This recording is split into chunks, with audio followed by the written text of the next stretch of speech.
Pennsylvania has a long tradition of manufacturing centers. They called them ironworks, places where people came together to build things. This podcast is about building and sustaining our democracy. We call it Democracy Works. Hi, I'm Michael Berkman. And I'm Chris Beam. And today on Democracy Works, we're going to talk about the March for Our Lives, both in Washington, D.C. and State College, and for that matter, around the country and around the world. We're talking about this, not so much about because of the issue, but just because we think this is a pivotal moment in American history, and particularly with respect to this Gen Z group. The Pew just said that anybody born after 1997 is no longer a millennial. They are now a Gen Z. They are a Gen Z. Or post-millennial. And it is this group that seems to be kind of spearheading this, and it's very interesting to see what it is that they are bringing to the table and how incredibly effective and articulate they've been in this whole. It is remarkable. They just seem to know what they're doing. They have the ones that we've been seeing anyway. Just but here too as well in the state. Some of the kids from State College. We'll absolutely see that when you see the we had Jenna took our roving reporter, which is now a new title for Jenna. Right. We just keep piling the jobs on. She went to the march at State College High and interviewed some students, and you'll see it is the same kind of articulateness, poise. You see this sophomore girl who's speaking with extemporaneously without notes and really doing a great job.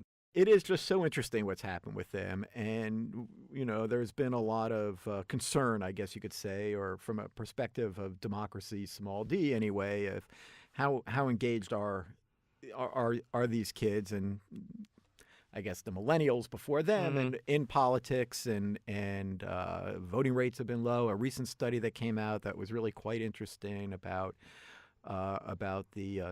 Trump's victory, talking about this group as one of the groups of Obama supporters that just didn't show up. Will they be showing up? And all of a sudden, it seems to me like they found an issue that is really personal to them, right? They are the generation that's grown up during school shootings. You and I aren't. Right. They're the generation that grew up during school shootings. And they have a sort of visceral dislike of politics that it seems to me this issue kind of encapsulates. And that is reflective in terms of their attitudes and in terms of their politics, not just about gun control. If anything, gun control is kind of not that different. But in terms of equality issues, in terms of gay rights, trans rights, in terms of climate change, they are a very liberal cohort. But the question has always been, are they willing to take those issues and those points of view into the political realm? Yeah, I was really struck by how seamlessly they moved to embrace inner city violence, gun violence, and to make this a very diverse march, to have a very diverse set of speakers. And I don't think it's forced for them. Right. No, I agree. And again, you're right. It didn't seem forced. In some marches, for the women's movement, this has been a key This has been issue, a real problem. Real problem. And yet these kids just come up and pull it off. Yeah, so they're having some success. They also seem to handle really well their defeats and recognize that, in a sustained social movement, there are going to be defeats, and they need to energize the movement, not to bring them down. And you kind of get a sense with them that, they're getting organized. They're around for the long haul. So all to say, or all to support the notion that this is a moment in American political history, and one that's worth taking seriously, not just in terms of gun control, but also in terms of the condition of American democracy. And that's, I think, I was going to say that however you feel about gun control, it's got to make you feel good about democracy yeah. to see them so engaged, so involved, and to handling themselves so well. Let's segue then into these interviews so we can hear exactly what you're talking about. Very good. Let's bring on Jenna. Thank you, Chris and Michael. So we met a lot of inspiring young people at the March for Our Lives in State College, and we're going to hear from a few of them now. We're going to hear first from two of the students who helped organize the March in State College. First up is Kyra Gines, who is a sophomore, and then Kayla Fatemi, who is a senior. And Kyra and Kayla both gave very passionate speeches at the start of the State College March, which you'll hear a little bit of each of those speeches. And then you'll hear some of our conversation with them about their motivations for organizing the march and how they view themselves as small d Democrats. So let's go now to Kyra and Kayla. I get asked a lot, what are you trying to do? I'm trying to make a difference, and I know it's possible. I'm standing on the heels of people that have been protesting for years, protesting police violence, protesting gun control, just like us. It's possible. It always has been possible, and we have it in our blood. We're here to protest, to make a difference, and to go tell the rest of the country that we're not gonna have it. It's enough. And so this year, just with all the things happening, it felt natural to just continue to set up these events and continue to make our voices heard and show people that there's a community around these events. I want to do what I can within my constraints. I can't vote for a number of years, but I can work with people who can vote. I can work with people who help organize things like this. Like, I can go up there and I can make a speech and I can make my voice heard, and I know that I will continue to do so until I see change, until I can hear change, and until I can vote towards that change. I've got two lovely parents that have a habit of putting me on the spot, and so it's given me a lot of chances to work around my speech skills. I participate in forensics, which is speech and debate, and I just do things like this. Like, you're never good at anything when you start out, but the more you do it and the more passion you have for it. I have so much passion for activism, and when I start to feel that, all the will it be okay, will everybody listen to me, it just kind of goes away, and it turns into I want my voice to be heard and I want my passion to come across, and it does. This is our revolution, and we have nothing to lose in screaming, shouting, shrieking in favor of strict gun control, because if we remain silent, we lose our lives. One good thing I think about the United States is that we do have the right of free speech and the right to express ourselves and to vote, basically. And I think that the biggest initiative here we've been pushing is to get people to register to vote. I think for us, democracy is voting in the people we want to be advocating for our lives and who will advocate for our lives. And it was just something I felt like I had to do. And I think a lot of other students had the same feelings after watching the Parkland students who were our age. They could have been our peers if we were in Florida. So we're a different generation. We're not millennials, we're Gen Z. And I think that really creates a difference because we're a lot more vocal and we're a lot less afraid. I think we've seen a lot of things continually happen and realized that if something's going to change, we have to do it ourselves and we have to demand it by ourselves. So I think that our generation is finally becoming old enough to be able to go out there and do these types of things. We're all starting to turn 18, 19. So the oldest among us are starting to take the lead in this journey, and I obviously can tell already that the younger ones are following in us. There's so many little kids here today. So it gives me a lot of hope. I think that our generation is really going to be one that changes the way this country works. We're the generation that has basically had technology in our hands since the moment we were born. It's just been very easily accessible our entire lives. So I think that, combined with just the current climate, has made us very unafraid, which makes us ruthless. We're not afraid to make jokes and, I hate to use this word, but memes about politicians and call them out and say you're doing awful things, and we're not afraid to do that, and we're not afraid of the consequences that might come with that. We're currently part of a statewide competition in which we are trying to get 85% of our senior class registered to vote. So we're going to be continuing to work on that. We're going to have tables in the school throughout the day for the next 2 or 3 weeks, just trying to get as many people in the senior class to register as possible. And other than that, we are planning another walkout on April 20th. That one will not be sponsored by our school like our past one, and it'll be very political, so students will be getting in-school suspensions for that, but I think we're going to have a pretty big turnout still. We also talked with a few students from the Delta Middle School, which for listeners not from the State College area is a school within our district that is built upon a democratic model of education. You'll hear first from Lena Adams, who is 14, and then from Lilly Caldawell, who's 13. And Lena and Lilly talked with us about how they organized a walkout at their middle school and how that momentum carried forward to the March for Our Lives.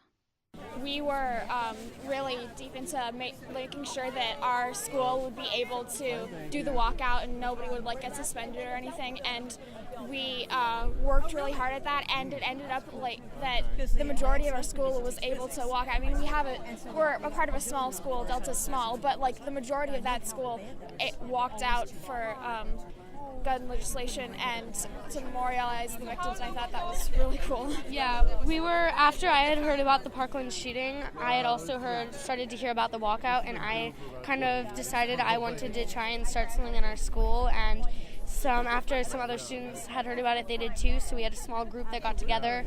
We had a conversation in our school afterwards about gun regulation legislation, and that is kind of how, I guess, a lot of people started to really know what was happening and hear about it. And I've seen some of my friends here today, which is awesome. I just kind of want to add that I think it's amazing that it's starting to be youth and middle schoolers and high schoolers and even elementary students and college students who are really starting to notice and take action. And I think it's going to make a big difference and bring attention to our politicians and our representatives, our state representatives, and that they need to take more action, and we can't just say thoughts and prayers will fix the situation. So I'm here in the studio today with Hannah Strouse and Cian Nelson, who both attended the March for Our Lives protest in Washington, D.C. Thank you guys so much for being with us here today. It's no problem. So let's start off. It was a big day, something like 800,000 people on the National Mall. Can you just describe for me what your first impressions were? So you guys went on a bus and you pull up to the National Mall. What was it like? So I did have expectations because I went to the Women's March last year, so I kind of thought it would be a huge crowd, but I honestly thought it was tighter than the Women's March when I was actually in it, which I was not expecting at all. Cian, what about you? First impressions? There were just so many people, and it really made me feel good to be around people that shared my own views and opinions, and it was really nice to this was my first protest that I've ever attended, and it was nice to stand up for something I believed in for once. Yeah, for sure. So when did you guys make the decision that you wanted to go to this event? How did that come about? Pretty much as soon as it was publicized as happening, I went up to my mom and I said, I really believe in this. I really want us to do this. And my family's very supportive of any kind of active civil disobedience. So as soon as she heard me say that, she went and bought bus tickets, and we brought my dad and my little brother, and several of my friends actually came along who aren't from where we live, which was really cool. And Cian, what about you? When did you decide you wanted to go? As soon as I heard about it, I jumped at the opportunity because I've always believed in gun control. And this was, I thought this first time for everything, so I thought I might go to this one. As you've had a chance to reflect on your experiences there, what you saw, were there any moments in particular that stand out to you as you look back on that experience? I really appreciate, there were so many things about all of the speakers were amazing, and I respect them so much for doing what they're doing. They're my age and they're speaking in front of 800,000 people. Right. I would have been that girl who threw up on stage and said, you know what, I just threw up in front of international television and I feel great. But to be honest, all of them, they're doing outstanding things, and that's really resonating with me. Our generation is going to be one that really hammers hard on this whole gun control thing. We're really going to be the ones standing up for this change. And Cian, what about you? Anything that stands out as you reflect back on Saturday? Yeah, it made me really good to be part of Generation Z. And the one speech that really stuck out to me was Emma Gonzalez and her 6 minutes of silence. Oh my God, yeah. yeah, for all the time that it took for those 17 lives to be taken, and it was just outstanding and kind of horrifying at the same time. Mm-hmm. At first, I didn't really understand what she was doing with her silence, the way she cut herself off. Yeah, So and she's... Continue, you can... yeah, go sorry, ahead. and like how like a bunch of people like started cheering, like as like the minutes of silence were happening was like really awkward. Yeah. It definitely felt awkward, but after she revealed what she was doing, so like I was confused, but then when she said that this was the amount of time it took for 17 of my classmates to die, I was like, oh my God, that's no time at all. It felt like forever when it was silent, which imagine we were in a packed crowd. Imagining that in a classroom where you have to be dead silent because somebody is coming for your life, that's terrifying. Right. Yeah, so she waited until the end to say kind of what she was doing. Yeah. So is there any characteristics of your generation that you think will maybe take things in a different direction or be able to make progress that we haven't seen thus far? Well, generations have becoming more progressive over time, in my opinion. Well, I think that's a fact. But our generation, like, we're like the tech generation. We're the only generation to not remember a time before internet, and we know how to utilize it, and like, you know, we're articulate, and we're set to be one of the most educated generations yet in the planet. So. Mm-hmm. I also feel like we're fed up with the things that have been happening. Mm-hmm. So I'm 18 years old and I know so much about what's happening in our government, and it makes me angry that nothing is being done to prevent things like Parkland. So for people who are our age, we see that, and we see that we do have a voice, but people ignore it.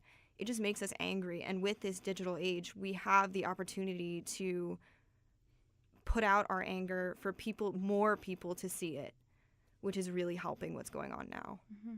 So tell me about your families growing up. Are you guys from political households? Have you guys talked about politics a lot?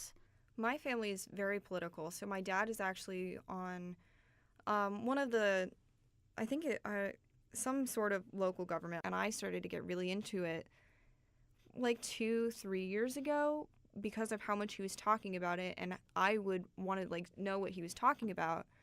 So I would research what he was saying, and I like make my own opinions. So like my family is all very liberal, but I feel like we do have some differences in our opinions and like how we speak, how we approach things, which I do think is pretty interesting since I did learn from them.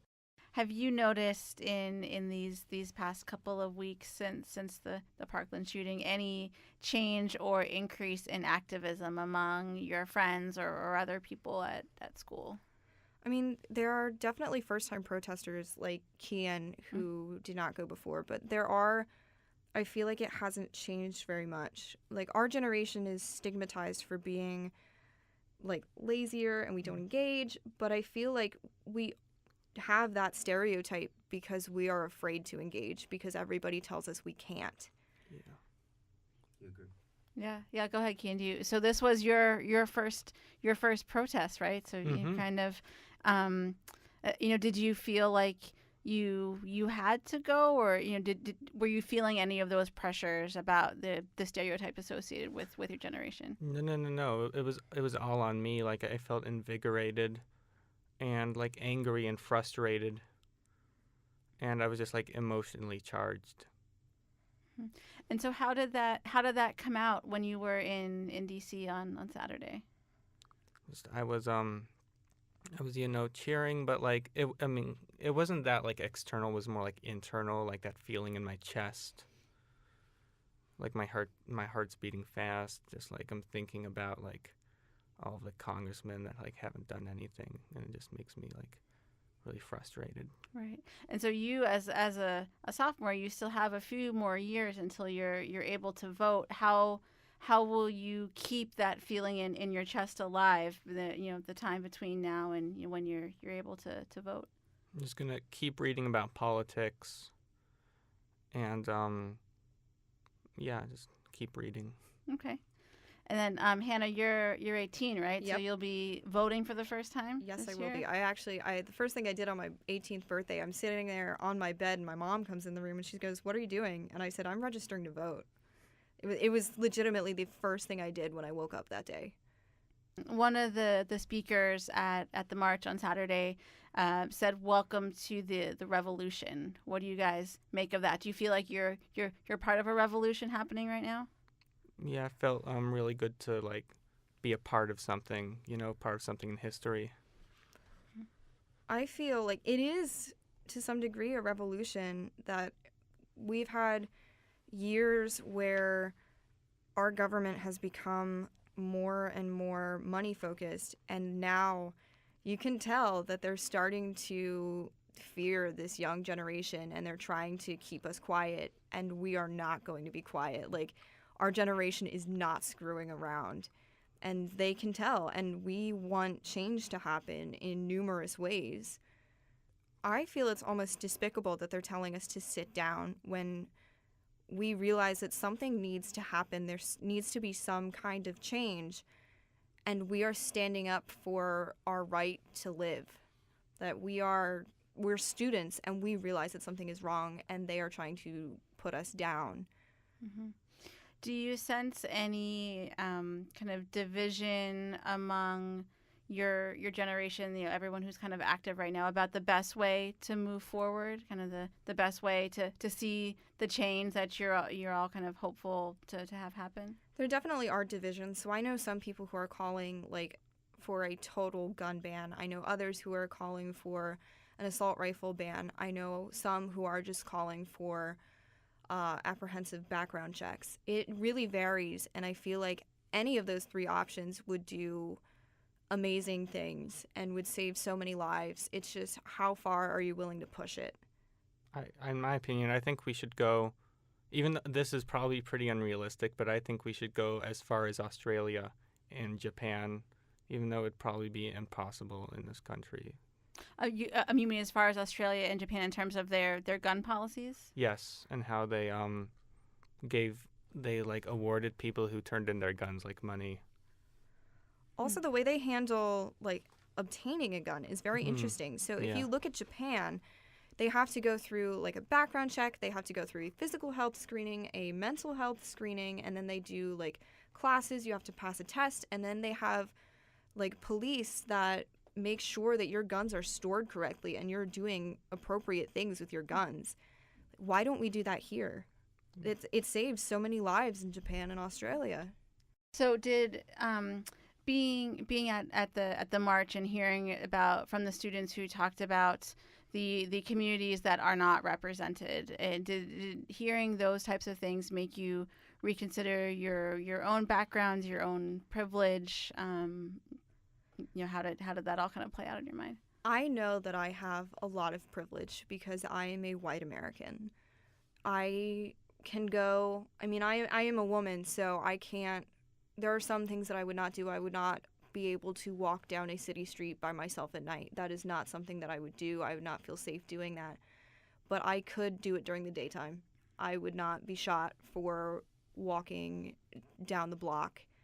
And I know that that is a really big problem for people of color who they don't feel safe in their own cities. They don't feel safe in their own homes. And that is so saddening to me. And I have no idea how that must feel. Yeah.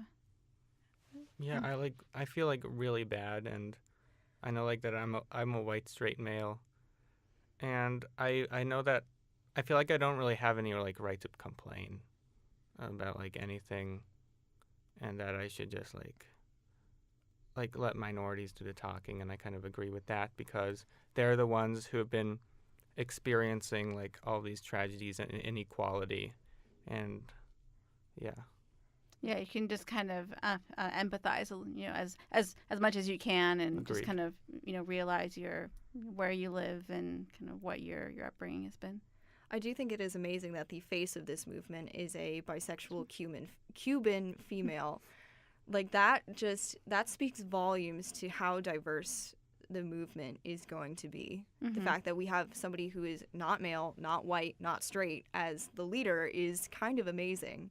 So, unfortunately, this is not the first school shooting. There have been many over recent months, recent years, but the response to this one seems to be different. How did that make you guys feel, seeing the kind of different response to this shooting in particular? Yeah, it was kind of just like finally, like after Las Vegas, nothing really happened either, and I was talking with my parents the other day actually about like why is it this particular shooting that has evoked this response, and it's just kind of because like I guess people think it's like the last straw, and how these particular students are like more articulate and like more tech savvy and like can use this stuff to their advantage. These particular students are so vocal about it, and I feel like I have not seen that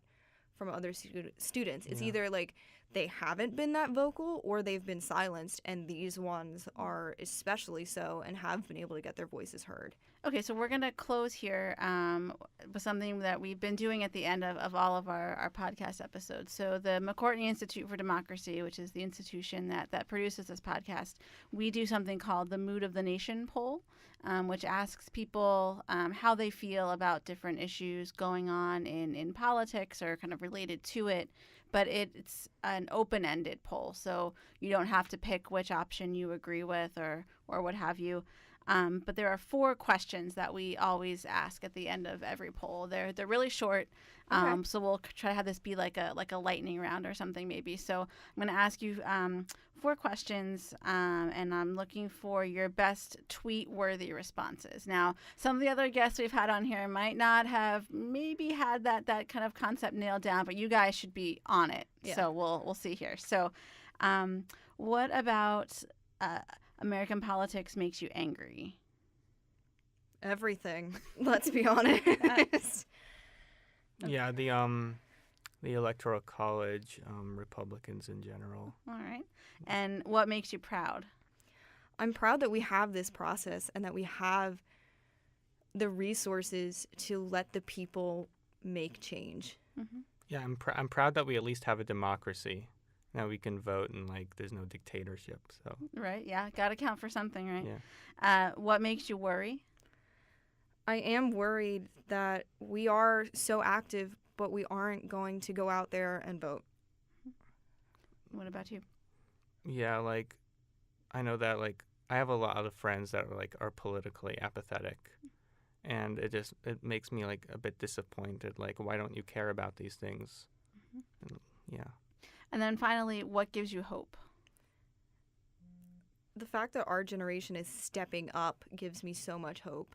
And I look at them and I look at us and I see people who are going to change the world. Yeah, just the people, I guess, and the people that are standing up that I'm watching, like I'm looking at them and I'm like, yeah, you're going to lead us to victory. So, yeah. Awesome. Well, we will leave it there. Thank you both so much for joining us today on Democracy Works. You're very welcome. Thank you for having us. All right. Well, we're back, and that was really something. I hope you got a flavor of just how talented and impressive these students are. Yeah, really. Mm-hmm. And my formidable. son went to that high school, so I wasn't surprised at all. It's actually very similar to the students at Parkland. Right. Well, I was gonna emphasize not the families they come from, which I think is important, but also the fact that this is a school that provides, that has a really active theater program, that has an active debate program, that teaches kids in a variety of ways outside of civics class how to handle yourself, how to debate, how to speak extemporaneously, how to frame an argument, how to use facts. This is a really important issue, I think. I mean, and what we're seeing is the product of the way our country has decided to teach people how to become citizens. And for a variety of reasons, that would take a long time to explain, schools have decided that the simplest, the most benign, the least controversial way to do this is just to teach students the facts, just to teach them about, this is the three branches of government. This is what a pocket veto is. This is what the Supreme Court does. But what we've seen, illustrated quite well from these students is that democracy is not merely about knowledge, it's about skills. It's about learning how to articulate your point of view, to figure out what it is you stand for, and then how to do it, how to stand, and how to argue with people. Yeah, it was hard not to stand there. There were about 2,000 people. That's the official state college count of the rally at the high school, which then marched onto Old Main on campus.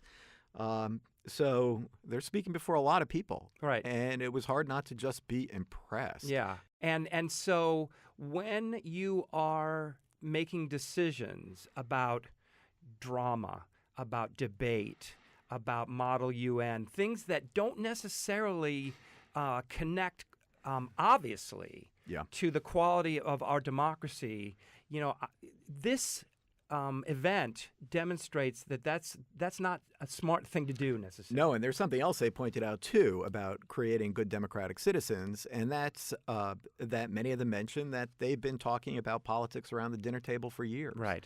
And I know that with my own students, when I talk to them at the beginning of the semester with my freshmen about, do you talk about politics? Do you think a lot about politics? Do you consider yourself politically engaged? The driving variable seems to be people whose families argued about politics or talked about politics around the dinner table. And we always think about democracy as being this kind of big thing, like, the convention or a presidential election. But really, at some level, democracy is very, very small. It's about how we relate to each other and how we deal with the conflict that is inevitable. And if you want to make our democracy better, have some conversation and have some conversations over the dinner table with your children and talk about what's in the news. And again, we're seeing evidence in this event that those things matter, that those things have an impact. And, irrespective of where you come down on these issues, it's a positive impact for our democracy. So are they going to vote? I think not just at State High, not just in State College, but I think there's an argument to be made that this is what do they call it? All throat, no vote. That this is all going to be about their marching, getting it out of their system. It's all going to go back to normal. And and that was Talcott Parsons' argument about the '60s. They're going to be they're going to get mortgages and jobs, and they're going to shut up and just be like the rest of us. And maybe that's true. Maybe that's true. But I just don't get that sense. I get the sense that these students know what it is they're signing up for. Yeah, politics changes when bystanders are brought into the system. Yeah, and so will they be able to latch on and work with other kinds of issues that have that same general kind of frame, but are not necessarily about guns? And this is where their passion lies. But, again, this generation is extremely liberal compared to the generations that have come before. Will they grow up and become more conservative? Probably. But will that conservatism move them into what is now the political mainstream? I doubt it. They're very progressive on social issues. Yes. I'm not really convinced they're necessarily that progressive on economic issues. No, I agree. And we don't know what's going to happen either, right? But it is irrespective of how this all plays out. This is a moment, and again, I'm hoping that people who are real gun rights people will acknowledge that this kind of engagement among the people in this generation is at bottom and at core a good thing for our democracy. And they've reacted to that in an incredibly responsible, constructive, and articulate way. And when, Tucker Carlson called them self-righteous, I'm like, what a jerk.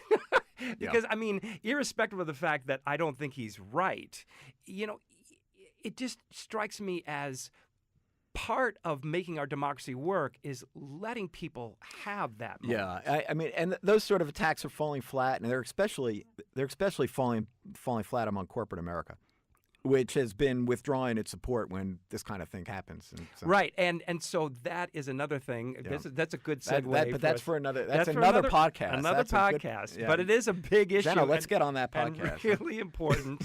and again, it speaks to kind of the changing condition of our democracy. Yeah. But I think we've blathered enough for one day. All right.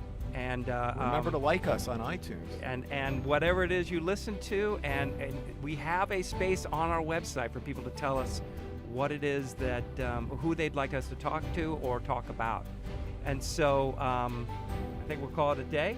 For Michael Berkman and Jenna Spinelli, This is Democracy Works. this is Democracy Works.